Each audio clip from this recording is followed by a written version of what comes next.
Hi friends, welcome to my channel. இன்றைக்கி நம்ம இந்த வீடியோவில் என்ன பார்க்க போகிறோம் அப்படின்னு பார்த்தீங்க அப்படின்னா 2022 நடந்த குரூப் 2 கொஷின் பற்றின ஒரு அனலைசிஸ் தான் பார்க்க போகிறோம். வாங்க பார்க்கலாம்.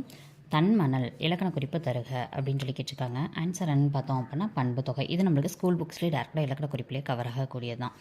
நெக்ஸ்ட்டு பொறுத்துக. பொறுத்துக பாருங்கள். இடுகுறி பொதுப்பெயர், இடுகுறி சிறப்பு பெயர், காரண பொதுப்பெயர், காரண சிறப்பு பெயர் 4 கொடுத்துட்டாங்க. இடுகுறி அப்படின்னா என்ன அர்த்தம் அப்படின்னா காரணமே இல்லாமல் வைக்கக்கூடியது தான் இடுகுறி அப்படின்னு சொல்லி சொல்லுவோம். அதுலேயும் இடுகுறி பொதுப்பெயர்னு கேட்டிருக்காங்க, சிறப்பு பெயர்னு 2 வகை இருக்குது.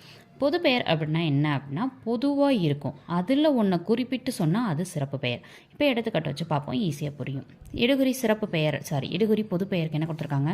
காடு. ஓகேங்களா? இப்போ காடுன்றது இடுகுறி பொதுப்பெயர்னா காட்டுக்குள்ளே நிறைய மரங்கள் இருக்கும் இல்லையா? ஸோ அதுலேயே வந்து இப்போ மாங்காடு இருக்கும், இப்போ மாமரத்தை நட்டு வச்சுருப்பாங்க இல்லையா? இன்னொன்று கருவேலங்காடுன்னு சொல்லுவோம். இல்லை அப்படின்னா ஒவ்வொரு மரத்தை நட்டு வைக்கும்போது அந்த மாதிரி மரத்தை வச்சு நம்ம காடுன்னு சொல்லுவோம். அப்போ காடுன்றது பொதுப்பெயர். ஓகேங்களா? அதுக்கு முன்னாடி அது மாங்காடா இல்லை அது என்ன காடு, கருவேலங்காடு அப்படின்னு சொல்லி சொல்கிறோம் இல்லையா? ஸோ அந்த மாதிரி ஸ்பெசிஃபிக்காக கருவேலங்காடுன்னு சொன்னால் அது சிறப்பு பெயர். ஓகேங்களா? ஸோ அப்போ காடு. அடுத்து இடுகுறி சிறப்பு பெயர். இடுகுறி சிறப்பு பெயர்ன்றது பனை. ஏன்னா மரத்தில் ஒரு மரத்தை ஸ்பெசிஃபிக்காக சொல்லியிருக்காங்க, பனையிலே இன்னொன்று அப்படின்ற மாதிரி சொல்ல முடியாது. ஸோ அப்போ இடுகுறி சிறப்பு பெயர்ன்றது பனை மரம். காரண பொதுப்பெயர். காரணத்திலே 2 இருக்குது, பொதுப்பெயர் ஒன்று, சிறப்பெயர் ஒன்று. இதுவும் அதே மாதிரி தான். பொதுப்பெயர்ன்றது பொதுவாக இருக்குது, அதில் ஒன்று குறிப்பிட்டு சொல்லும்போது அது சிறப்பு பெயர். பொதுப்பெயர் அப்படின்றது நம்மளுக்கு பறவை. பறவையில் ஒன்று தான் எது? மரங்கொத்தி. அப்போ அது சிறப்பு பெயர். ஓகேங்களா? இதை வச்சு மேட்ச் பண்ணி போட்டிங்கன்னா ஆன்சர் வந்துடும். நெக்ஸ்ட் கொஸ்டின் பார்க்கலாம். பண்பு பெயர் இடம்பெற்ற தொடர் எதுன்னு சொல்லி கேட்டிருக்காங்க. ஆன்சர் உயிரிடத்தில் அன்பு காட்டு.